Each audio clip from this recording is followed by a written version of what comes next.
Folks, our guests are here. Not one, but two guests. What's going on? This is the Amazon Labor Union is in the building, everybody. Introduce yourselves. Yeah, this is the president, Chris Smalls, founder of TCOEW, former Amazon employee. I'm here with my younger brother. You did the unthinkable. You used to work at an Amazon distribution facility, for those of you who don't know. You got fired from the Amazon distribution facility for for speaking out against the COVID and workplace safety violations, right? Right. And then I remember covering it while that was happening. I remember talking about it, where they even went so far as to besmirch you and talk shit about you, and even go into like antiquated tropes, saying like you're a dumb, angry black man, right? Like the Amazon executives were talking about you, and then you came back with a vengeance and actually unionized said distribution facility. You've talked about this a million times over, probably, but it bears repeating to just like give a quick summarization of events and how it happened, if you don't mind. Yeah, definitely. For those who don't know, on March 30th, 2020, I led a walkout outside of Staten Island JFK 8 over COVID-19, and 2 hours after that, I was fired, catapulted into the media, and a week after that, Jeff Bezos had his general counsel hold a meeting, calling me not smart or articulate. Ironically, they also said to make me the face of the whole unionizing efforts. So I took that as a good idea, and I traveled the country protesting in front of Jeff Bezos' mansions and penthouses from the East Coast to the West Coast. And we came back in April of, actually 420. 420 is the birthday for the ALU. 42021, we started to organize outside of JFK, the same facility that I was fired from. We spent 11 months out there. I spent over 300 days at the bus stop, signing workers up, talking to them every day. And on April 1st, 2022, we were the first union in American history as we formed and voted, for over 8,300 people. Hell yeah. So some of the things I want to ask you, and you can choose to not answer if you want to, but some of the things I wanted to ask you is like why, for example, you chose to go with a new union rather than work with other established unions. And the reason why I want to ask you this is because like I think we have seen a lot of success in new unions. Starbucks is a great example of this as well. And Amazon Labor Union is its own independent union, right? What were some of the struggles building that up from the ground up, and also why was that your preference ultimately? Well, it hasn't been done in 28 years. Amazon's been around, and established unions been around even longer than that. So for us, going this route, creating something from the ground up, grassroots, putting workers in the driver's seat, that was the best thing that we could have done going up against Amazon. We are actual Amazon workers. We know the ins and outs of the company. We know the grievances. We live them. And who better than us? We understand the language. We understand what the Amazon workers go through.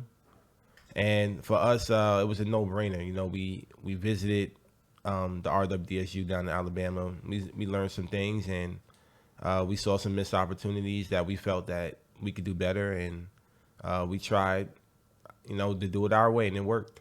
What would you say were some of the issues with the Bessemer unionization efforts, in your opinion? If you don't, I mean, obviously those guys were doing a great job. Like, I think we're all of the same mindset here that like any kind of unionization effort is still good. Ultimately, organizing your workplace is incredibly important, especially because it's the only way to push back against your bosses and have some level of autonomy in your life, and it starts in the workplace.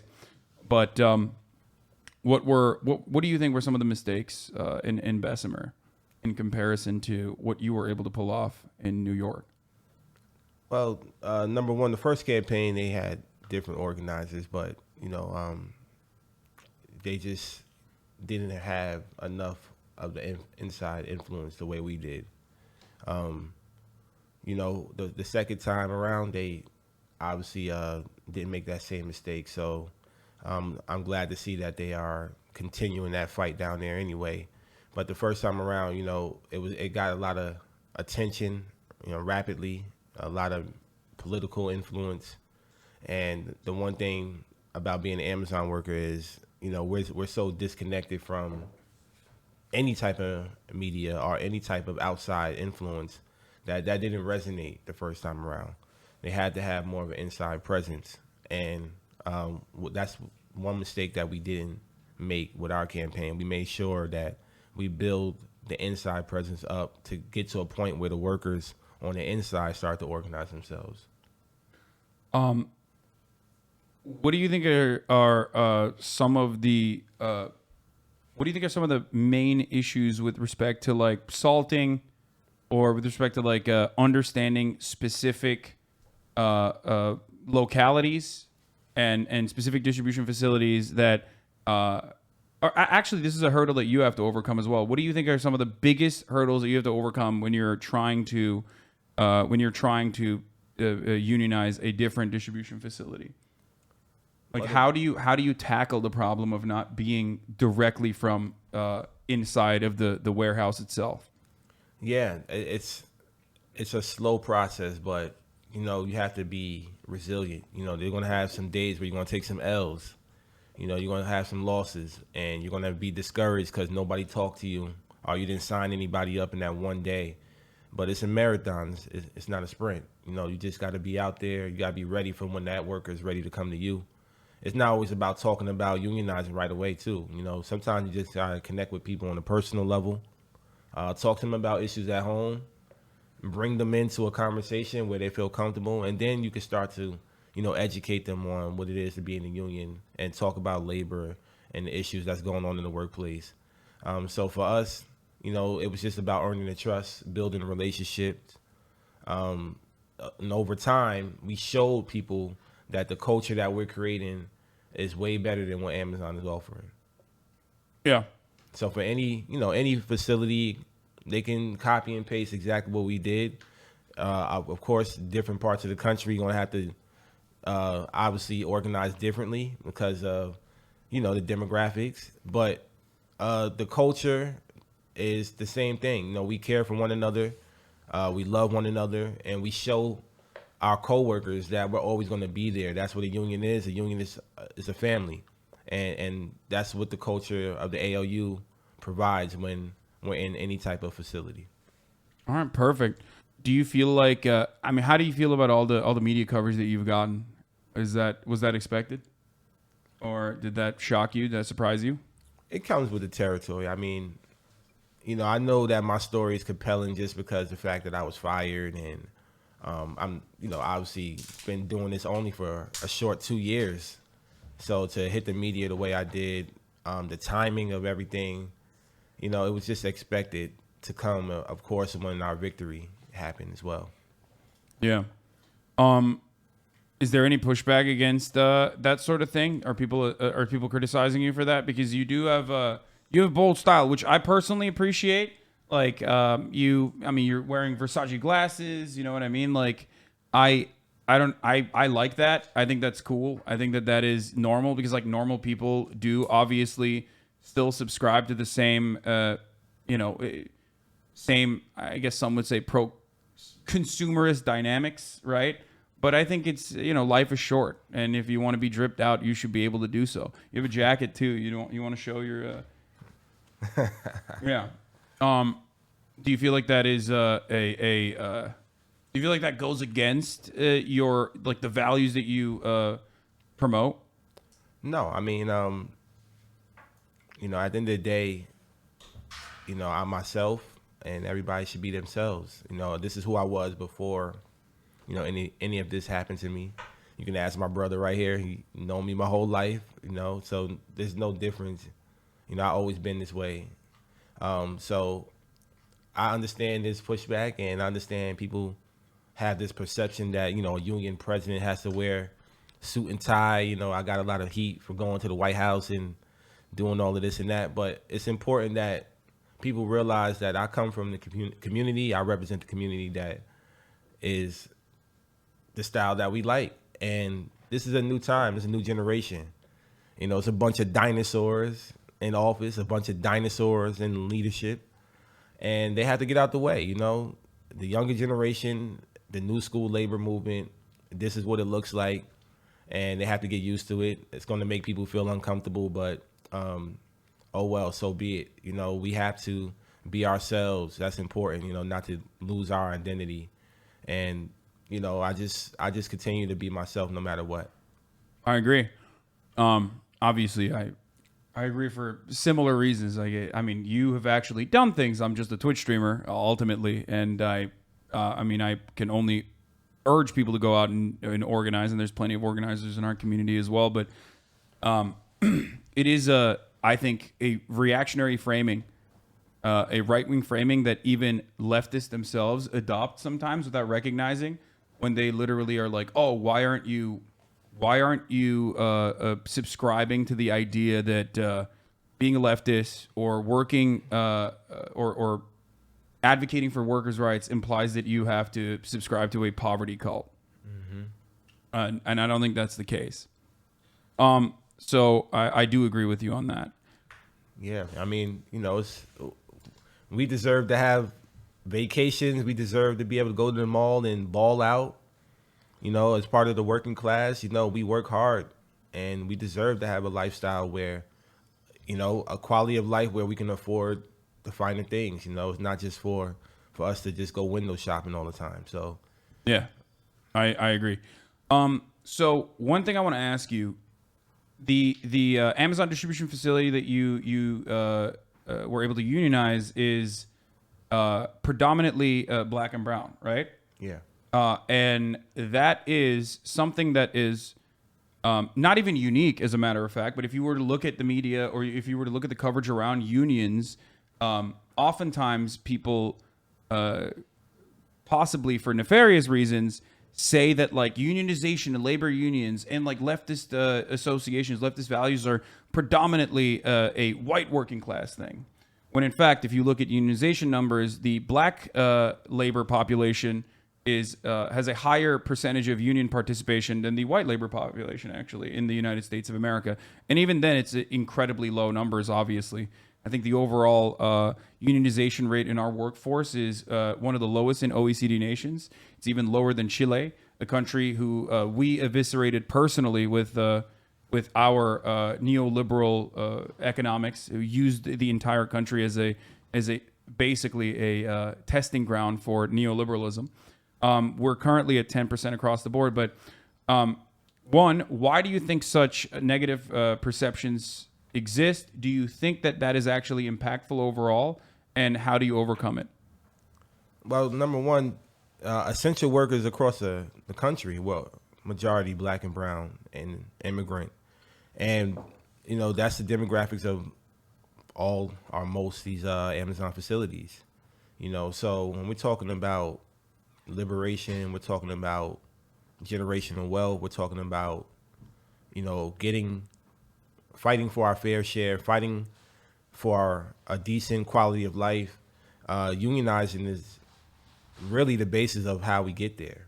Now that's why we're seeing all these different industries start to organize, not just Starbucks, but Trader Joe's, the Google workers, the coal miners, all of these other industries that are still fighting and striking. They're all the same fight.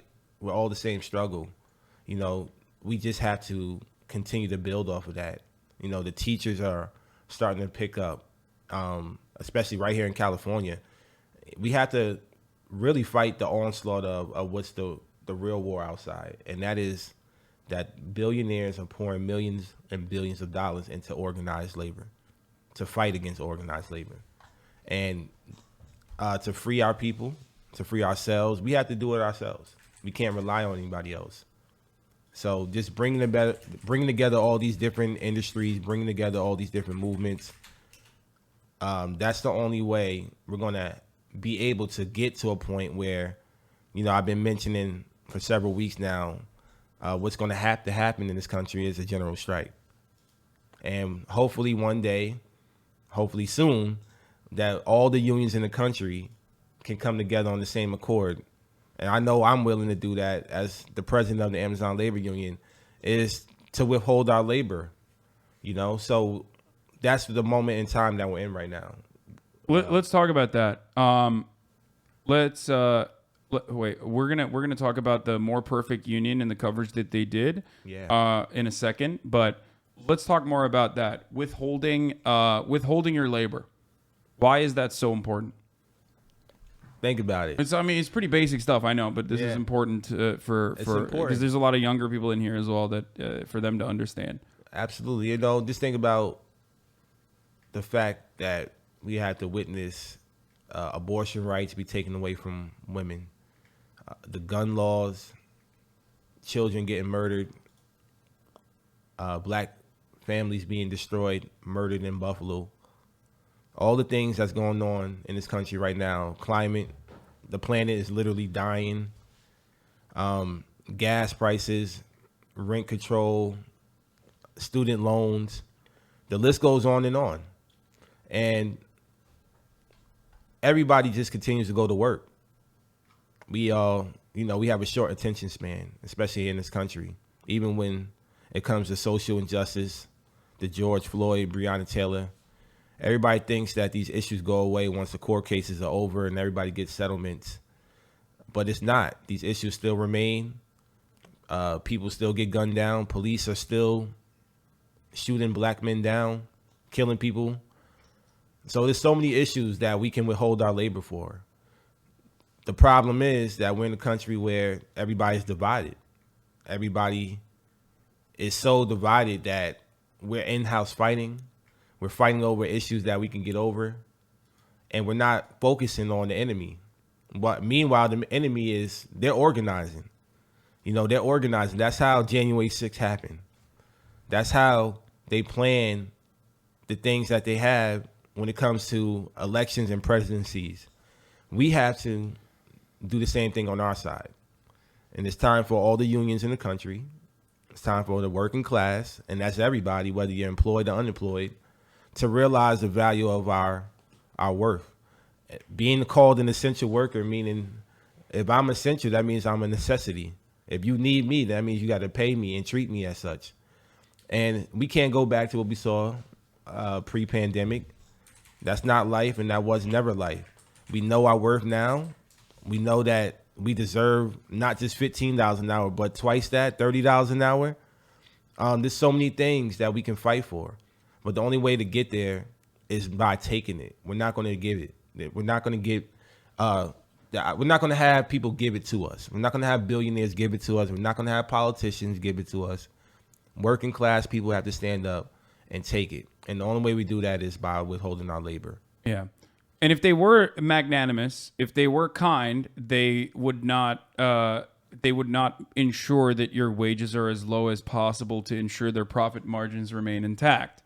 Obviously, if they were kind people, if that's how, if capitalism was built around, wealthy people being kind to you personally, then they would have done that already, but they haven't, and it's never going to happen. That's not how this works. So you have to go out and fight for it.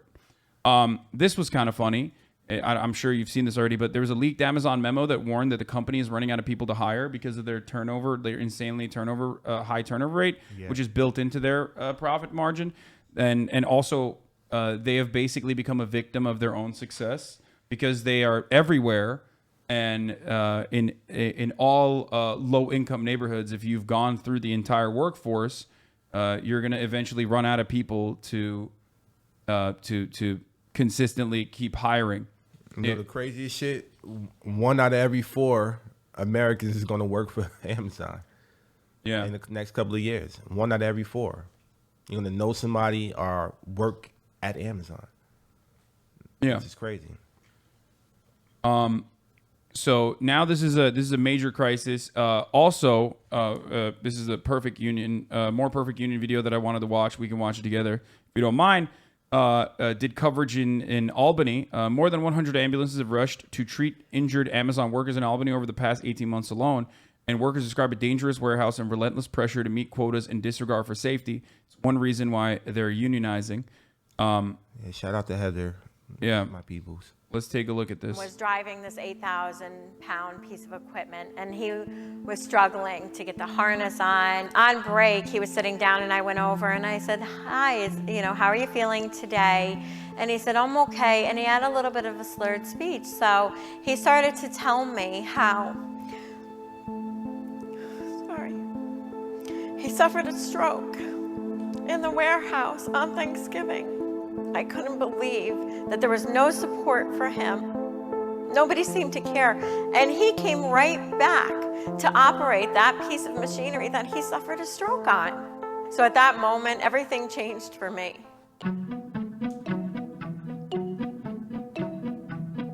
The injuries are on a daily basis. Injuries are so common. I don't know how many people have left in ambulances. Of course, this is baked in to the profit margin that we were speaking about, where it's cheaper basically to have an ambulance like cut out a deal with a private EMT service than to actually ensure workplace safety and not like push workers inside of these distribution facilities to the edge where they are making dangerous mistakes. Because, again, they are seen as replaceable. And this was another common thing that happened in another distribution facility, if I recall, where I believe that instead of, those facilities don't have AC in it, right? There's no climate control inside of them, and the facilities get like incredibly hot. Some of them, yeah. There's been reports in certain parts of the country, yeah, they don't have any AC. Yeah, and it's cheaper to just send people. It's cheaper to send people than completely reorient the distribution facility to ensure that there's AC or like adequate protection from the heat. When you suffer from heat stroke, they just send you out in an ambulance, and then that's actually cheaper. Yeah. I was gonna say the problem with most of these buildings is there's so much machinery in there, 16 miles of conveyor belts that's running 24/7. So the heat in the buildings just circulates, and they have buildings that have 4 floors, so the heat rises. Yeah. So it doesn't matter how much the building is controlled under weather, they can't calculate that heat that's coming off the machines, and people they suffer these type of injuries. Yeah. I am what they call a picker. I drive a pit machine, which is an 8,000-pound piece of equipment that we take into the aisles and we retrieve items. I am a packer. I make sure that the packages get sent out to dock on time. I am a packer and a slammer. It's at the slam station where it gets the shipping label. And then the slammer weighs the package, puts it on another conveyor where it goes up and around the facility and eventually ends up at the docks. As a picker, I have to retrieve 45 items an hour. And that includes all of those heavy pieces of equipment, auto equipment, dressers, fireplaces, vacuums, air conditioners, you name it. Quota, make sure we get the priorities out. The injuries are definitely affected by these quotas and by the stress. We're moving boxes that are, teeny tiny little things up to supposedly 50 pounds, but I can't tell you how many countless times I've had to lift boxes 60, 70, 80 pounds. As I was driving this 8,000-pound piece of equipment to retrieve items, I noticed that there was wires, metal wires sticking out in what we call the very narrow aisles. So I may lean to the side to see if I can get a better visual. However, that better visual could result in this wire taking my eye out. Look at the boxes protruding out of the aisles and the condition of the boxes, because the aisles are so narrow. The shelves are overstuffed to the point where there are shelves that are collapsing, items that are falling off the shelves onto employees at, I believe, it's up to 28 feet.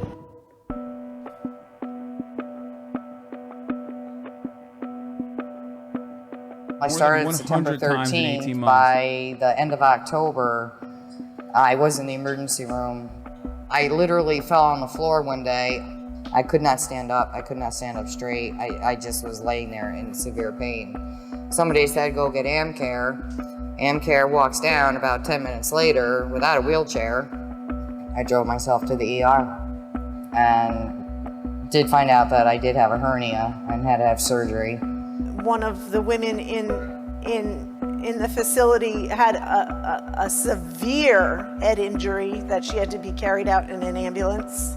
I would drive home from work and I would have to sit in my car for a minute and sometimes literally lift my legs up and like lift my legs out of the car because I just couldn't move them. They just wouldn't work. And just walking up the stairs, it was constant pain, absolutely constant pain. You know, I use my legs all the time to lift. I go home with bruises on my thighs. It looks like I've been beaten. We've had over 100 EMS responses to the building, and a majority is dehydration or employees passing out because they're afraid if you drink more water, then you go to the bathroom. If you go to the bathroom, then you're going to be written up for time off task. You can get extremely hot in there. It can get up, you can usually feel like it's somewhere around 80, 90 degrees.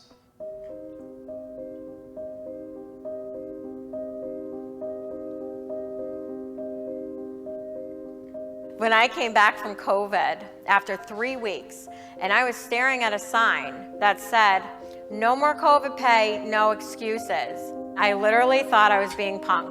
HR was as serious as could be and said, we're not paying COVID anymore. I called the New York State Department of Health, confirmed, yep, they are going to get their COVID pay, and that was when I went into battle.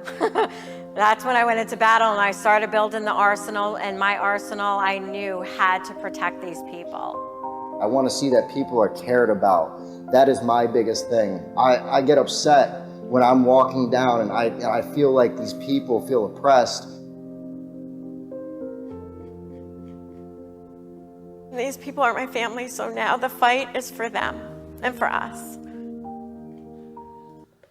So one of the immediate reactions from Amazon and also from Starbucks as well against the unionization efforts has been to quickly and promptly fire the individuals that are seen as the organizers, right?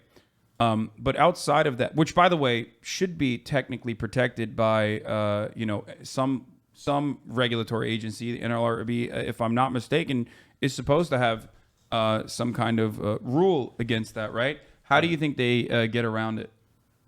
Well, Amazon knows, and these corporations know that these process takes forever. So firing, organizers and retaliating against them, it takes nearly 2 years, just to get results, get settlements or get 10Js passed. So for them, breaking the law is on the norm. They're going to continue to do it because they know that it's going to take forever. And that is another reason why unionization is incredibly important, so that there is some kind of control mechanism, some level of pushback, because expecting the Democratic Party to do something nice for the working class because they're fearful that you might not vote for them next time around is a silly notion. And that's precisely why I always stress the importance of organizing, because even if you want to get the Democratic Party to do something, do the right thing and actually push for some legislative change, that's only going to happen if there is enough power, if there is enough worker power, if there's enough momentum around organizing. There's no other way to do it. They're never going to do it because, as we all know, the Democratic Party, they work with the same consultants that are union busters, right? I mean, they have the same lawyers that are inside of the Biden White House even. If I'm not mistaken, wasn't Jen Psaki literally working for one of those union busting law firms before moving into the White House, originally as the press secretary? So these are the same people, and the same people that speak out in the media that come across like they are completely unaffiliated with the structure, with this mechanism of power, are still absolutely getting paid to do PR, to do consulting for the exact same firms, for the exact same, union busting law firms. So that is, that even if it doesn't seem like it on its face, this entire system is designed to churn out these kinds of results. What I want to ask you specifically is, what are some of the most common anti-union tactics that you see? Like, what are the most common union busting tactics that companies like Amazon and other companies implement?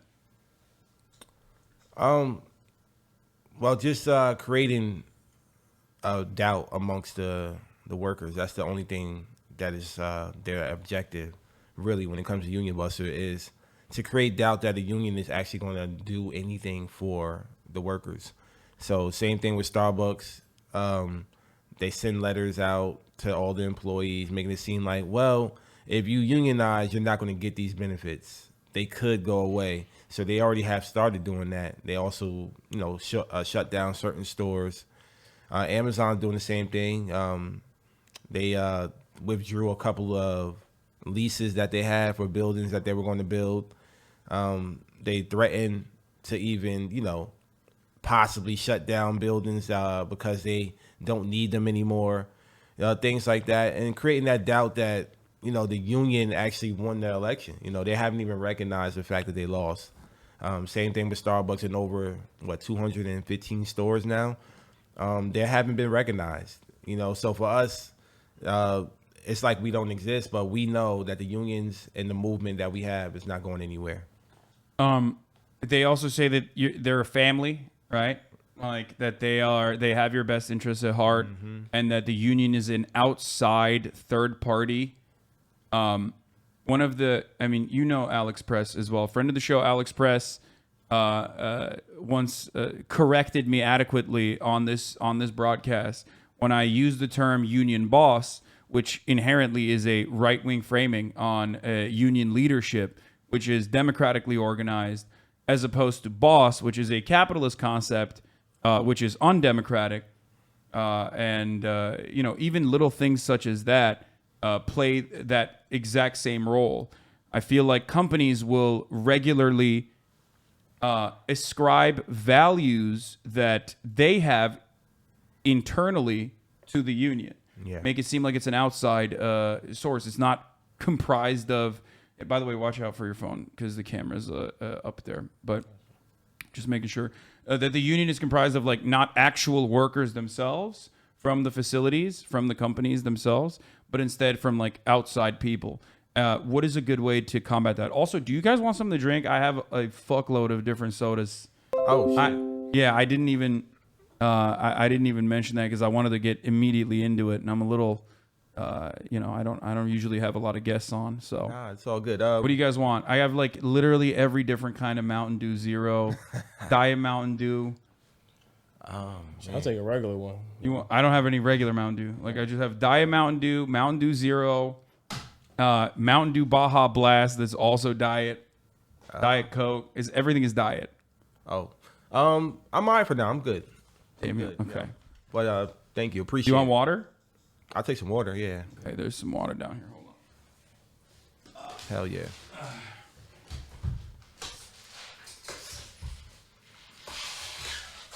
You guys don't fuck with diet sodas? Nah. Shit, man. I'm already skinny as a motherfucker. It might, watch out. It might it's filled to the brim. It's all good. Gotcha. So you only drink diet soda? Yeah, I only drink diet soda. I'm a diabetes baby. My whole family is diabetic. Okay. So, I don't have it, but for that reason, I just I guess I got used to drinking diet beverages my entire life. So, regular beverage I don't really like. It's too sweet for me. Got you. Yeah. Anyway, what were we talking about? Oh, the unions are outsiders. What are some good ways to combat that rhetoric? So yeah, it was hard for Amazon to do that. They tried to say that ALU is a third party, and we're like, motherfuckers, we're standing right here.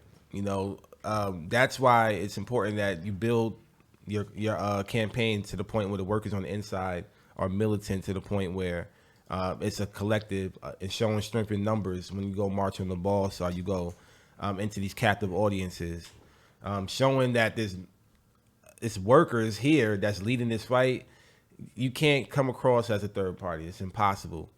Even though they try to demonize the organizers, they're going to demonize myself. They're going to demonize the leaders of the movement.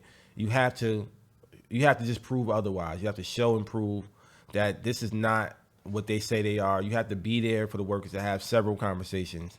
You have to debunk every lie that they're going to spread. They spread lies like every single week about what unions don't do, and they try to once again create that fear and that doubt amongst the workplace. So just showing the workers a militancy, showing up with your shirts, your pins, your buttons, showing the workers that there's strength in numbers. Over time, they will have to adapt to that culture and just once again stay resilient. There's going to be days where you're going to feel defeated. There's going to be days where it's overwhelming. It's going to be stressful. But if you can stay resilient through the whole way, you will be victorious. Yeah. Shit. Well, this is a union busting bingo card. You got cards are legally binding. The union is a third party, as we covered already. Cards are legally binding. Restricted job titles and duties. You'll have to rescind your cards as a supervisor. You will have to strike. Less chance of promotion. One of the things that I cover this sort of stuff a lot. I research stuff a lot. One of the things I always am shocked by is how difficult it is to communicate to every single person that's working inside of the corporate structure that the people telling you all of this and saying that if the union comes in, they might negotiate for less money, as a matter of fact, which is ridiculous, obviously. Both completely untrue as far as like actual data goes, but also ridiculous specifically because they are the ones who hold all the cards. They are the ones who would lower your price, lower your wages if they wanted to, and they do it regularly. They are the ones who have all of the power, and the union is simply a mechanism of pushback. It's not even, there's no ideological binding, even though it is associated closely with like leftist movements historically, but it's just right. It is just the right thing to do. It is just the just thing to do. What would you say to give us a chance to fix things, or no raises during negotiations? This could hurt your career. What are some of the most adequate ways that you've dealt with? So we give them the facts. First of all, every unionized worker in the country makes roughly $11,000 to $12,000 more than ununionized workers. So that's going to kill half of that anyway. This is untrue. We would tell the workers, go outside and ask your bus driver what's their hourly wage. Bus drivers in New York making over $30 an hour. Most of them $35, $40 an hour. Their overtime's like $70, $75. They have a pension. They have job security. They have great health benefits. They have free college for themselves and their children. These are all the things that all established unions in this country provide. So just debunking that, showing workers that if you negotiate a contract, we can negotiate what we want for the company to provide for us, our protections. And that's, once again, an easy conversation when it comes to Amazon. As you mentioned, at-will company that can change their policies anytime they feel like it. They can miscommunicate or not communicate at all. And that happens all the time. People get fired by an app, the A to Z app. They get fired before they even show up to work. They get fired by email. They get fired with no human contact. And we have to represent ourselves with the union. The union is our representation. And that won't happen if you have a unionized shop. You'll be able to argue your case. You'll be able to have representation. You'll be able to have an arbitration. And you'll be able to have your job at the end of the day. Yeah.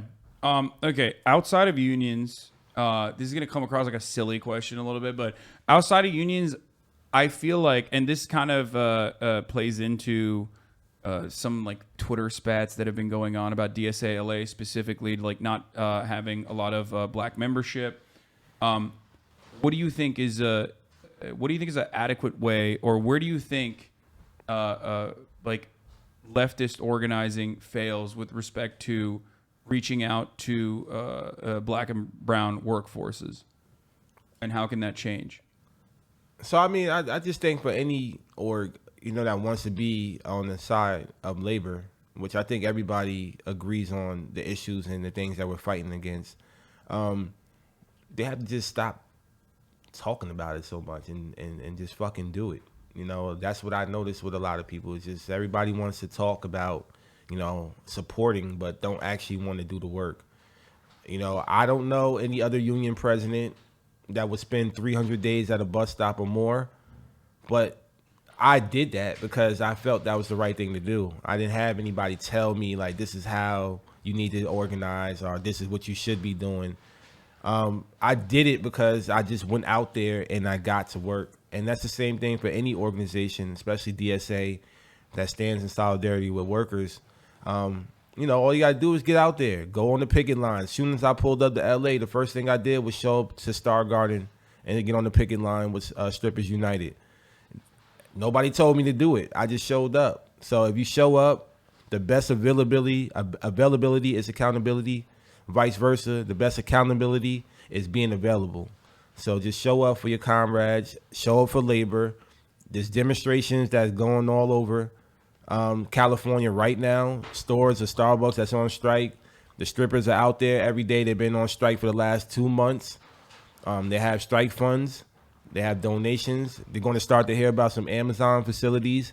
I'm going to be connecting with some Amazon workers here while I'm in town. And you're going to start to see things that they're going to need help for. Just get out there and get on the line. Perfect. Okay. But what about introductory? Like, as far as, do you feel like there is like a negative association with unionization or the leftist movement overall on the ground with respect to like real people working inside of facilities? Or do you think that's just like extremely online shit that people should be avoiding?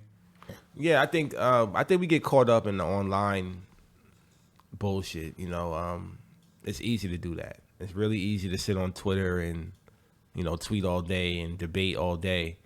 I agree. It's really hard to actually get out there and put in the work, you know, and that's, you know, if you look at even me, for example, you know, people get on my ass about me going to the Times 100 Met Gala and taking a picture with Zendaya, right? Okay, that's like, what are you gonna not take a fucking photo with Zendaya? So yeah, it's so stupid. People are ridiculous. They always fucking act like, okay, listen, I got co-opted. They always fucking act like they would be different in that situation. It's like, what the fuck do you mean? It's Zendaya. Like you're not Union Jesus. You know what I mean? There's no, even Jesus would take a fucking photo with Zendaya, by the way. Okay, and anyone who says that that's not true is fucking lying to themselves and everyone else. Right. Okay, that shit pisses me off whenever people are like, wow, you went to Coachella. Like, yeah, of course I went to Coachella. What do you mean? I like to have fun. I think everyone should be able to have fun. That's the whole purpose. Right. Sorry. No, I get it, yo. And that's how I feel. It's like, yo, what the fuck? I'm like, I took a picture with, she's fucking my celebrity crush for all I care. Like, this is the shit that we deal with. But what I'm saying is, you know, we can't get caught up in that. You know, we can't get caught up with the online shit. It's like, since I took that picture with Zendaya, I done been to 20-something cities. I done talked to thousands of union members. I done launched about 5 campaigns now. So it's like, this is what I've done in the last 2 months. Not just take a picture with Zendaya. What the fuck did you do in the last 2 months? And people got to ask themselves that. And that's the difference. It's like, oh, well, I've been tweeting for the last 2 months. You ain't been doing shit. If I can do it, there's nothing stopping anybody from doing exactly what I did. So, you know, we just have to just forget about social media. We use it as a tool to connect. But the real work is going to start with your shop. It's going to start with yourselves. You got to get out there and do the work. You can't just Records. Shut the fuck up. You know, so that's it. Just get out there and do it. Okay, perfect. What else? I mean, you don't have a lot of time left here, so I'm just like trying to go through all the things I wanted to ask you. And there's a lot more that we could talk about, which we can do at a different time as well. You're a busy guy. You're fucking, man. This LA trip was different. You know, last time I was here, I was at Basil's $165 million mansion over here in Beverly Hills, and that was 2 years ago. So to be back and actually tap in with the community and get to do all these events is great. What do you think about Mick Lynch? Are you familiar with him? RMT guy in the UK. Oh yeah, the bald dude who's just fucking ripping everybody. Yeah, man. I'm hoping, you know, one day we'll have a conversation. I'm pretty sure it'll happen in the near future. Getting a lot of. I could try to get you connected with the the Corbin people. Yeah. When I was out there, I was supposed to link up with them. But unfortunately, I was not able to because I had to move to Amsterdam for a conference. But where is the? Does anyone have the? Does anyone have that video chat? The RMT General Strike video. I think there was a video that came out, right? I just wanted to show that. Or convention, not conference. Sorry. Oh, shut the fuck up, chat. Look at this. Do you see this? This is what bunch of fucking babies. This is what I have to deal with all goddamn day. Any tips on organizing in your workspace if it's in the tech industry? Instead of writing conference and making fun of me, how about you fucking send me the link? One of you dummies in here. The 32,000 of you. Yeah, you know, tech workers, they have a real direct access to upper management. So start those petitions, some email threads. If you see any type of actions going on, get involved. You know, but send those letters to the boss. You have access to them that we don't in the warehouses. So definitely send petitions, email threads, email chains, whatever y'all want to call it, sick out days. Do what y'all can as well so that we can have that solidarity. Oh, here it is. This is Mick Lynch. We've been covering him a lot as well. He's a union leader out in the UK for the RMT. They've been striking rail workers. Would you call for a general strike? Well, we'll call for generalised action and synchronised responses from the trade union movement. A general strike. We will have to have it because people will not be able to put up with this level of Can poverty. I just be clear? You would, if necessary, as far as you're concerned, if you think it's necessary, call for a general strike. The TUC can call a general strike, not me. If they call it, we'll support it, absolutely. But are you pushing for that? But we need a firm response from the trade unions to get the British working class a pay increase to deal with this poverty crisis. But we also need to tackle housing costs, interest rates and food poverty. Would you call for... So, I mean, the whole point, like, one of the things that I have seen in American media in comparison to the British media is that, like, there isn't, like, almost immediate hostility towards labor unions, and because it's such a new thing almost, because, like, union labor movements have been eviscerated so thoroughly here that the media kind of doesn't even fucking realize like how to combat it as effectively as like the British media does. And I feel like that's a unique opportunity because there's a multi-billion-dollar propaganda apparatus that is not working actively against you. And I think that's part of the reason why you're able to like part of the reason is like the New York Times doesn't have, I think the New York Times has like a couple labor writers, but they're not even like full-time labor writers, right? Which is insane. Like that to me, that shows how successful capital has been in this ongoing battle of destroying any sort of like labor momentum in this country historically. But I think because of that, you see more immediate and direct hostility, whereas I do fear that will start developing and cultivating here in the United States as well. Like old school Fox broadcasts, like you see guys like Steven Crowder, who would go out and like agitate against union organizers. Yeah. Now you have the right wing also adopting the pro-worker, pro-labor union narrative, the pro-labor union language, which is, of course, interesting. Actually, you know what? Instead of showing you the Mick Lynch video, I'm going to show you one of my favorites. What do you think about this? What do you think about Steven Crowder? Do you know who that is? Nah. No? I love that. Your brain is so not broken from all this online shit. It's great. Here. Steven Crowder is a right-wing broadcaster. Okay. This is back from 2012. He now, of course, just like the rest of the fucking right-wing media, has like adopted the aesthetics of being pro-worker. Right-wing populist messaging to be like, oh yeah, we love our workers, and that usually just means like, that usually comes with the presupposition that like every worker is like kind of racist, and that's why we're actually on the side of workers, not these like liberal academics. But here, I want to show you this video here. What is it about right to work that you oppose so much? Whatever you oppose about right to work is because it's the freedom to freeload. They can suck all of the parasitical benefits and the hard wages that unions have negotiated, and they get it for free. Already destroyed one tent. Leave the tent alone. Get the out of my face! Don't tear down the tent. Get the out of my face! You hurt a lady in there. You're aggressing me! I ain't hurt nobody! You hurt the out of my face! Back the Back the up! Stop tearing down the tent. Back the up! Okay.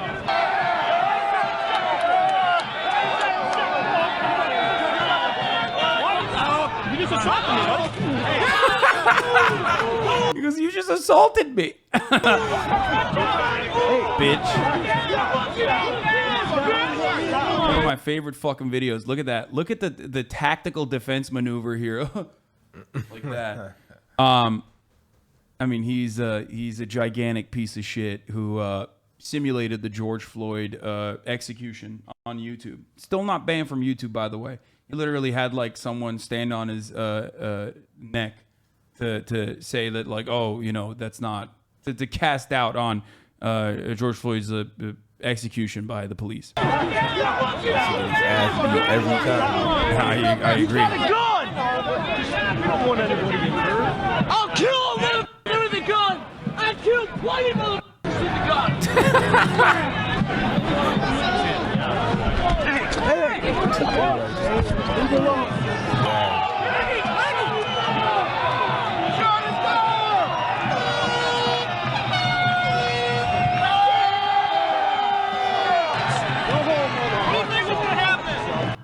Anyway, that was that's just a fun little.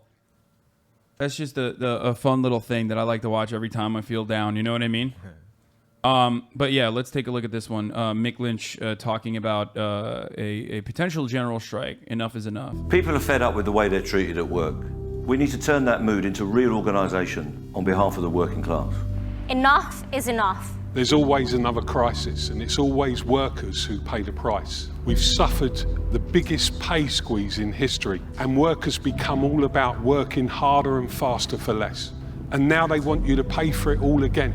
Well, it's time somebody else paid the price. Things can't go on like this. Record profits for big business, record number of billionaires, record wealth for the top 10%. But life is getting harder for everyone else. You always make the sacrifices, yet they always reap the rewards. None of this is inevitable. It's a political choice, your need or their greed. So it's time everyone in this country who's got a rotten landlord, who's got a low wage, who's got in-work benefits, who's going to a food bank, who can't get a doctor's appointment, who can't get housing. It's about time we all stood up together and said, enough is enough. This cost of living crisis affects us all. This is not just about rail workers or cleaners. Posties, engineers or call centre workers. Or nurses, or teachers, or firefighters. It's about you and every workplace and every community across this country. It's time for a campaign that draws the line. It's time to say enough is enough. Fair pay, affordable bills, enough to eat and a decent place to live. These things are not luxuries. They're your rights. This is a campaign to bring people together. For a real pay rise, to slash energy bills, to end food poverty and for decent homes for all, and to finally tax the rich and big business. If you agree, share this video, spread the word. And sign up today at wesayenough.co.uk. We can't be divided. We need everybody campaigning for a better deal. We will be organising rallies, we will be forming community groups, and we will be on picket lines. We're going to be standing up for ourselves. We're going to fight. We're not all in this together, we never have been. The people that are in this together are working class people who've been mugged for far too long. It's time to say enough is enough. Enough is enough. Enough is enough. Enough is enough. Enough is enough. It's time to channel anger into action.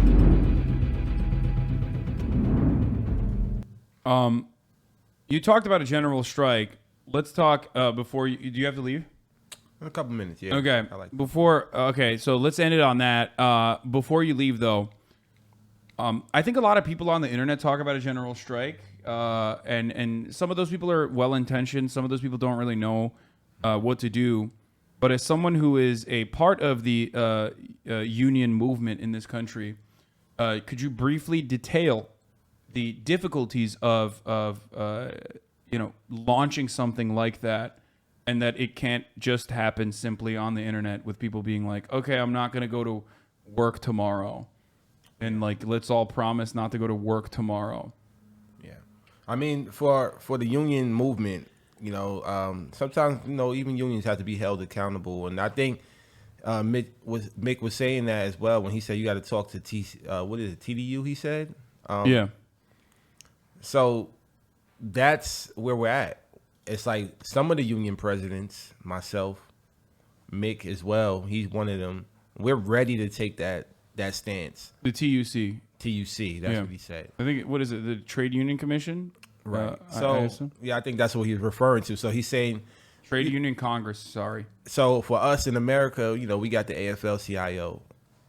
Obviously Liz Schultz is the president, and she has about 57 unions in that coalition nationwide. Then you have the Teamsters, and then you have other unions as well, 1199. You got big unions in this country with thousands, even millions of members. Those are the leaders that can really put a real ripple if they shut down their members. What I'm trying to do with the Amazon labor union is the same thing. Where Amazon employs over 1 million workers nationwide. So just imagine if every Amazon worker didn't go to work. The postal workers as well, same thing. Postal service, UPS drivers. These are industries where if we shut down, we can affect everybody else as well. So we have to come together as leaders, union leaders, and figure out when we're going to do that. It's not about when or where or how. It's about when. When are we going to actually do it? Because it has to happen. So I already put out a call to action. I've been talking to people in unions across the country.